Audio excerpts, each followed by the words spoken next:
The following is a sports presentation of the Eagles Sports Network. For CNEagles.com, I'm Danielle Whaley, joined by fifth-year head coach for the women's golf team, Suzanne Strudwick. The fall schedule has been released for your team, and it is quite the stiff competition for the whole fall semester, including 3 tournaments in October. It's going to be a busy month, but starting off, we're going to look at September 1st for the King Invitational. Towards the end of September, you went there last year with your team, finished first, so not too shabby of a finish there. No. What are your expectations heading back into this tournament, since last year was the first time the team ever appeared there? Yeah, we're hoping to obviously repeat. And then Elizabeth, I believe she won that one in the individual. So it's a course that we all came together on. They all enjoyed it. It's a good scoring course for us. We're waiting a little bit later. The feedback that I got from the team last year was that we started a little early, so it didn't give the girls enough time to really get prepared. And so this year we're going to have a good solid 2 weeks of practice before that first event. So I'm really looking forward to the girls being prepared, ready, and starting off strong. It's definitely going to be key starting off strong, because then you head into October and it is quite the month of competition. Yeah. Starting off with the Patsy Rendleman Invitational, which is going to be in North Carolina. That's going to be a good one. What are your hopes for this team heading into this tournament, being the start of such a busy October? Yeah, and that golf course, Salzburg Country Club, is an old style course.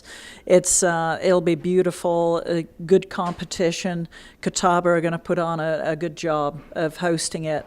So that'll encompass our South Carolina, North Carolina, Georgia teams in our region. So I'm looking forward to that one. And as you said, it's going to be a real packed October for the girls. So a little quiet moving in this first couple of weeks, and then we're finishing off really strong and busy.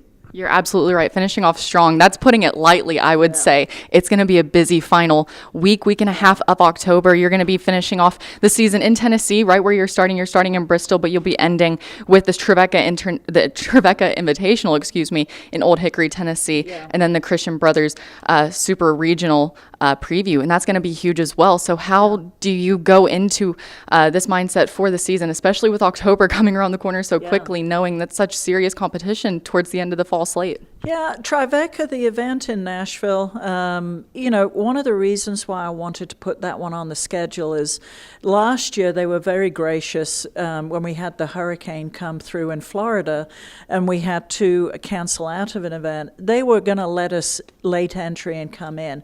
In the end, it didn't work out, but David was so nice to the head coach there to say, hey, if you guys need it, come and play.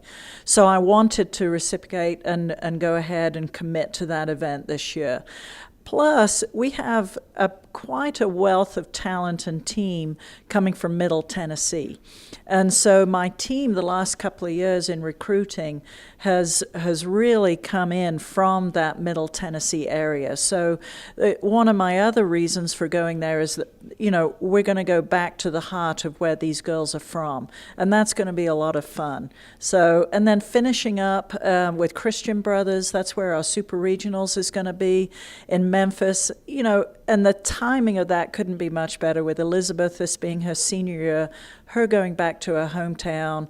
I am so excited for her. Her parents are excited. Finally, we get to be in West Tennessee. Parents don't have to drive. So it all has come together really well. You spoke a little bit about Elizabeth, and looking at the returning players you have this season, you have 7 returning. Yeah. That's crucial in terms of leadership, especially with 4 newcomers in the fall. How do you expect your 7 returners to really step up, especially Elizabeth winning the SAC tournament championship and then being in the NCAA Super Regionals, I believe it was? How do you expect her to really step up and be a leader with the other 6? Yeah, her leadership style is to lead by example. And so the other girls have definitely something to look up to in her qualities, in her work ethic, and just how she goes about her business, not only in the classroom, but also when she's practicing, preparing for events. So, then Summer and Taylor, They are going to be wonderful, what I call vocal leaders. They're the type of leaders that the new girls, and even last year's freshman class, are still needing some leadership direction. And so they're going to be, really help me to help them just get better and better. And so I'm really looking forward to this team, to what they can accomplish, because I know there's going to be good competition. They're all going to sharpen each other. They're all hungry for success, and they're ready to get to work. So it's a coach's dream. It's going to be quite the fall. And like I said, the schedule has been released. Thank you so much for joining me, Coach Strudwick. For CNEagles.com, I'm Danielle Whaley.